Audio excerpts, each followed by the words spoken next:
Guys, if only you could smell this.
Bah.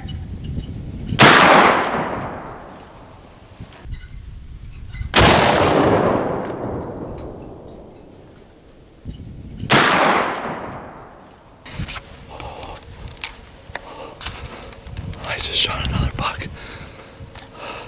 I just shot another buck. I hope I got that on film. He's snugging over in the farmer's field. And then when I shot him, he did like a fucking backflip. He still got up and walked. But he's gotta be hurt. Oh, come on, baby, come on. Yes. Yes. Oh, yes. Yes. Let's go, baby. Let's go. Alright, everybody. Well, I have found him. I have found him. It's definitely smaller than my bow bill, but more meat in the freezer. And I can say this is the first time I've ever bucked out Illinois. Wow. Which is kind of fitting because this could be the last time I hunt Illinois. Oh wow, he's a lot bigger than I thought. Wow. Give me a second here, guys. Alright. Here we go. You guys get a look at him here.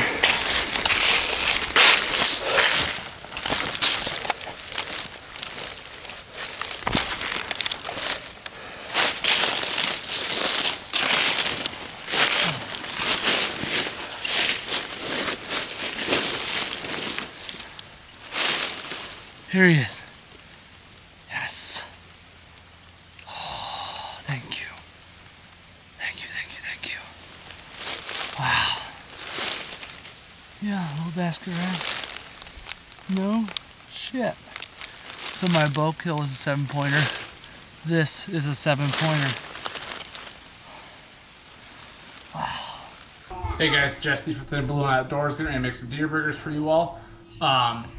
The deer I'm going to be using this is from my shotgun kill of this past season, so I guess it'd be 2023 season, which is actually the last time I got to hunt in Illinois as a in-state. As you guys know, I moved to Wisconsin, and so now it's my hunt to find access to maybe private land or try to go out and chase that public land deer.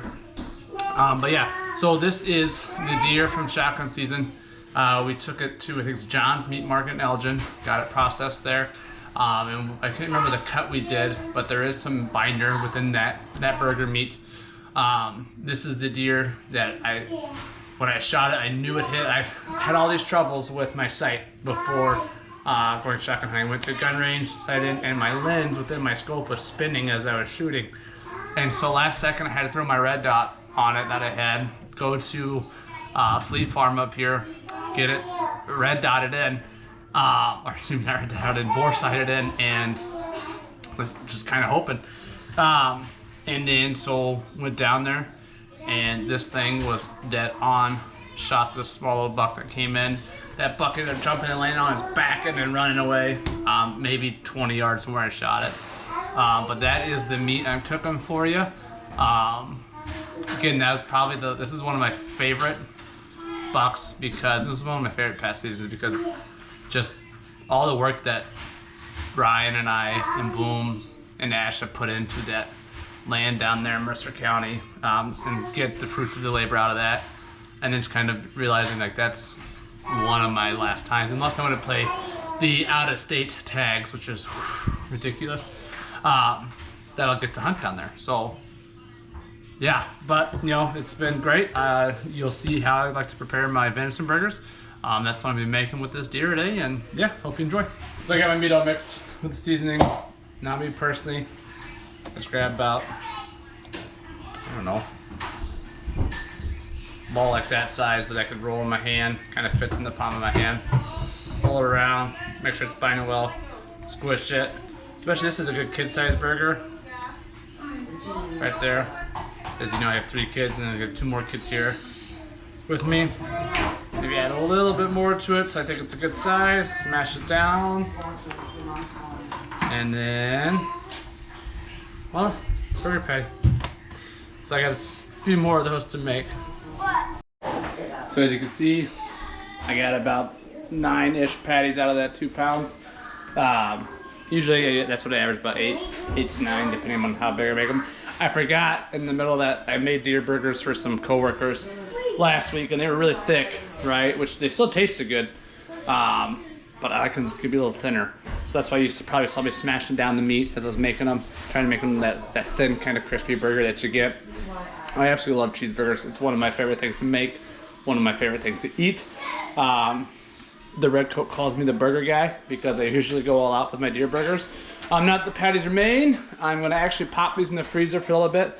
In my opinion, that harden them up. That way, when I put them on a grill, they're less likely to break apart at that point in time. I know the binder I have in there also helps with that, but in my personal opinion, that's just what I like to do. So I'm gonna pop these bad boys in the freezer, get them back out in an hour or 2, and then grill them up. Hey everyone, so we had to change plans. We were gonna make these on July 3rd, but I ended up going out to lunch at before pool.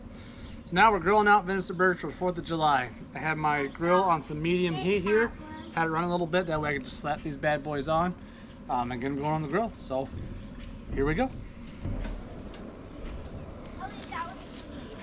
I did clean the grill off beforehand. That is important, otherwise you got flames coming up that will char the outside of the burger before the inside gets cooked, and nobody likes that.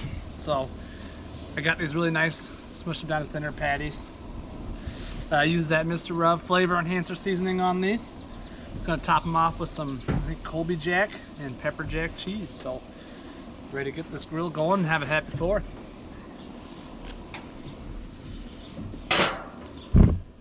Here they are on the grill. Obviously I'll have to rotate those down.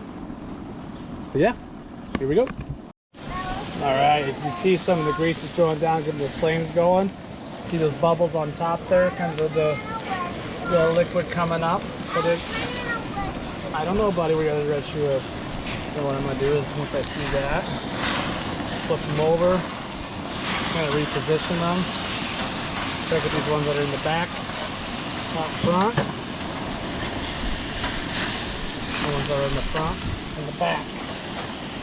And what I may do here, what I'm going to do, is get those guys that are up top down here so they can get cooking a little better. So one thing I forgot to do, that is a trick I learned from somebody, is you see how they got smaller, they shrunk? right? I've learned if you put a thumbprint when they're still raw in the middle of it, that prevents them from shrinking. I didn't do it this time, I should have, but these are still going to be great. Especially that one, that'll be a good kid-sized burger. So yeah, need to probably get the bottom of my grill cleaned out beforehand, but here they are. Alright, went ahead and pre-washed the pan, put the burgers on that. Got some buns getting toasted. My favorite way to eat burgers is to get a toasted bun, butter that toasted bun, gives a little Culver's taste with the butter burger, and mayonnaise and ketchup. Putting that on top of the burger is fantastic. I usually have bacon on here, but we didn't get bacon this time, which is perfectly fine. But these are going to be great for the 4th of July. All right, now we're to the point where I'm going to start adding the cheese. They got kind of crispiness on that outside, some good grill marks, right? I'm going to leave one off with cheese because my oldest is not a fan of cheese sometimes.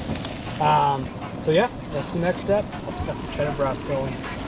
So this is, again, my deer that I killed shotgun season. In 2023 shotgun season down in Mercer County. Can't wait. Cannot wait. Alright, burgers are done. Made mine up. I got pepper jack cheese on. I went a little rogue. I told you guys earlier, like mayonnaise and ketchup. I forgot we had this roasted garlic, like creamy aioli sauce in the fridge. So I'm gonna try that on the burger. Here we go, toasted bun. Right there. Let's give it a go.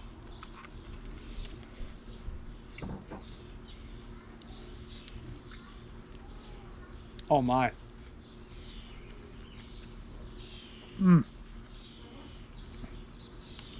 I put Kinder's roasted creamy garlic sauce, whatever it is called, on this thing, and it's fantastic. So you can see inside there, cooked, just fantastic. I absolutely love venison burgers. It's one of my favorite way to eat venison besides the steaks. Kids are in there enjoying it, but this one is, oh God, out of this world. Hey, we say that at the end of every one. Like, follow, subscribe. You get some cool recipes like this. You see some hunting action. We do it all, man. Check us out, Thin Blue Line Outdoors. Love being able to go woods to table just like this. So, hey, have a happy 4th, guys, and we'll see you soon.